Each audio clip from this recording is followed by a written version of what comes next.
Hello, welcome to Voka YouTube channel. Today I'm gonna be showing you how to make Zeytoon Parvardeh, which essentially Persian marinated olives. It's so delicious and simple. You need one big bowl to mix everything on it. The ingredients are green olives, walnuts, garlic, pomegranate, molasses, dried mint, golpar, it's optional, olive oil and salt and pepper.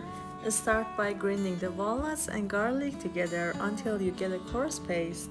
In a bowl, mix the olives, walnut, and garlic paste, a few spoons of pomegranate molasses, dried mint, a pinch of goldpar if you have, a little olive oil, and some salt and pepper. Mix well and let it sit in the fridge for a few hours or overnight.